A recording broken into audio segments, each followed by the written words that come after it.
Hello. Welcome back to Ongoing World Affairs. The Taliban captured an array of modern military equipment when they overran Afghan forces who failed to defend district centers. Bigger gains followed, including combat aircraft, when the Taliban rolled up provincial capitals and military bases with stunning speed, topped by capturing the biggest prize, Kabul, over the weekend. A U.S. defense official on Monday confirmed the Taliban's sudden accumulation of U.S.-supplied Afghan equipment is enormous. The official was not authorized to discuss the matter publicly and so spoke on condition of anonymity. The reversal is an embarrassing consequence of misjudging the viability of Afghan government forces by the U.S. military as well as intelligence agencies, which in some cases chose to surrender their vehicles and weapons rather than fight. The U.S. failure to produce a sustainable Afghan army and police force, and the reasons for their collapse, will be studied for years by military analysts. The basic dimensions, however, are clear and are not unlike what happened in Iraq. The forces turned out to be hollow, equipped with superior arms but largely missing the crucial ingredient of combat motivation. Money can't buy will. You cannot purchase leadership, John Kirby, chief spokesman for Defense Secretary Lloyd Austin, said Monday. Doug Lute, a retired Army lieutenant general who helped direct Afghan war strategy during the George W. Bush and Barack Obama administrations, said that what the Afghans received in tangible resources they lacked in the more important intangibles.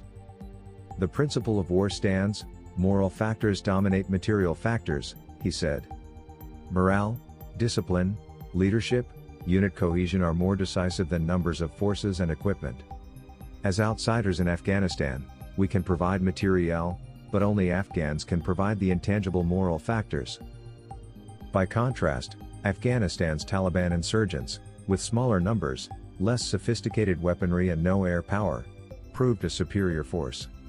U.S. intelligence agencies largely underestimated the scope of that superiority, and even after President Joe Biden announced in April he was withdrawing all U.S. troops, the intelligence agencies did not foresee a Taliban final offensive that would succeed so spectacularly. If we wouldn't have used hope as a course of action, we would have realized the rapid drawdown of U.S. forces sent a signal to the Afghan national forces that they were being abandoned, said Chris Miller, who saw combat in Afghanistan in 2001 and was acting Secretary of Defense at the end of President Donald Trump's term. Stephen Biddle, a professor of international and public affairs at Columbia University and a former advisor to U.S. commanders in Afghanistan, said Biden's announcement set the final collapse in motion. The problem of the U.S. withdrawal is that it sent a nationwide signal that the jig is up, a sudden, nationwide signal that everyone read the same way, Biddle said. Before April, the Afghan government troops were slowly but steadily losing the war, he said. When they learned that their American partners were going home, an impulse to give up without a fight spread like wildfire. The failures, however, go back much further and run much deeper. The United States tried to develop a credible Afghan defense establishment on the fly, even as it was fighting the Taliban, attempting to widen the political foundations of the government in Kabul and seeking to establish democracy in a country rife with corruption and cronyism. Year after year, U.S. military leaders downplayed the problems and insisted success was coming. Others saw the handwriting on the wall. In 2015, a professor at the Army War College's Strategic Studies Institute wrote about the military's failure to learn lessons from past wars. He subtitled his book, "Why the Afghan National Security Forces Will Not Hold."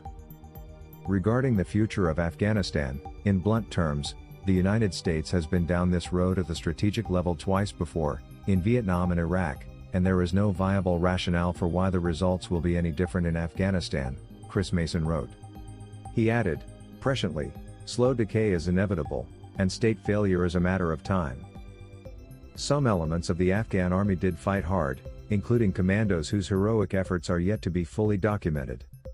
But as a whole, the security forces created by the United States and its NATO allies amounted to a house of cards whose collapse was driven as much by failures of U.S. civilian leaders as their military partners, according to Anthony Kordsman, a longtime Afghanistan war analyst at the Center for Strategic and International Studies. The Afghan force-building exercise was so completely dependent on American largesse that the Pentagon even paid the Afghan troops' salaries. Too often that money, and untold amounts of fuel, were siphoned off by corrupt officers and government overseers who cooked the books, creating ghost soldiers to keep the misspent dollars coming. The $83 billion invested in Afghan forces over 20 years, is nearly double last year's budget for the entire U.S. Marine Corps, and is slightly more than what Washington budgeted last year for food stamp assistance for about 40 million Americans. Thanks for watching. Do like, share, and subscribe.